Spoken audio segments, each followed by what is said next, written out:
حضرت مولانا احمد علی لاہوری رحمۃ اللہ علیہ فرمایا کرتے تھے کہ میرے پاس کوئی شخص 40 دن قیام کرے، میرے پاس کوئی شخص 40 دن قیام کرے اور اس قیام میں وہ کھانا میری مرضی کا کھائے، 40 دن قیام کرے اور 40 دن میں کھانا میری مرضی کا کھائے، اب اگر اس کے سینے میں ولایت کا نور نہ آئے تو میرا نام بدل دے۔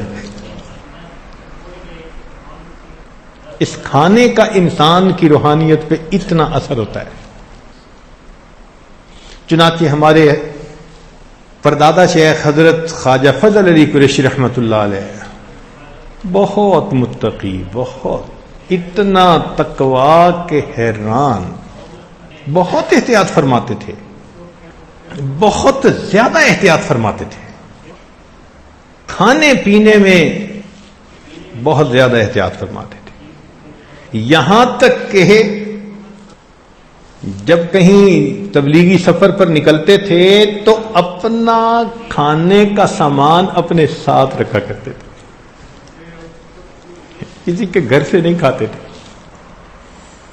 شرط ہوتی تھی کہ میں آپ کے ہاں ٹھہروں گا، کھانا میرا اپنا ہوگا، گھی، آٹا، دال، یہ چیز اپنے پاس ہوتی تھی۔ ایک خادم ہوتا تھا، بس وہ پکاتا تھا اور حضرت وہی تھوڑا سا کھانا کھاتے تھے۔ فرماتے تھے میں وقت تب دوں گا جب شرط یہ کہ کھانا میرا اپنا۔ یا اللہ! ان کے خلیفہ تھے حضرت خواجہ عبد المالک، چوک قریشی میں رہتے تھے۔ وہ فرمانے لگے کہ میں ایک دفعہ سفر میں حضرت کے ساتھ، حضرت نے مجھے فرمایا کہ دیکھو تم میرا کھانا پکاتے ہو، مگر میں چاہتا ہوں کہ میرے کھانے کو کسی کبیرہ گناہ کرنے والے بندے کا ہاتھ نہ لگے۔ تو میں نے کہا جی بہت اچھا، میں خود کھانا پکاؤں گا۔ کہنے لگے میں کھانا سفر میں پکاتا رہا۔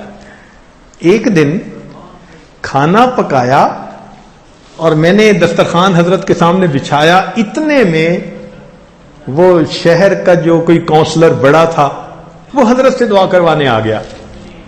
تو صاحب خانہ نے اس کی رعایت کی کہ بھئی بہت ذمہ دار بندہ ہے، دور سے چل کے آیا ہے، تو اس نے بھیج دیا حضرت کے پاس، اور وہ حضرت کے پاس آ کر بیٹھا اور اس نے کہا حضرت دعا کر دیں، فلاں کر دیں، تو حضرت نے دعا کر دی۔ اب جب وہ چلا گیا تو کہتے ہیں کہ میں نے حضرت کے سامنے کھانا رکھا، حضرت نے کہا میں نے تو کھانا نہیں کھانا، میں نے تمہیں کہا ہوا نہیں کہ میرے کھانے کے لیے شرط ہے؟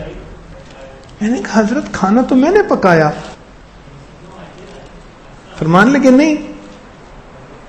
جب بہت دیر میں سوچتا رہا اور میں نے کہا کہ حضرت میں نے کسی کو ہاتھ نہیں لگانے دیا۔ فرمان لگے جب تم دسترخوان لگا رہے تھے تو کونسلر صاحب بیٹھے تھے، وہ داڑھی منڈے نے میرا کھانا اٹھا کے دسترخوان پہ رکھا تھا۔ داڑھی منڈے شخص نے میرا کھانا اٹھا کے جو تم نے رکھا ہوا تھا وہ اٹھا کے دسترخوان پہ رکھا، میں اب کھانا نہیں کھاؤں گا۔ یا اللہ! ہماری سمجھ سے باہر ہے یہ چیز، لیکن ایسے بھی لوگ دنیا میں گزرے ہیں۔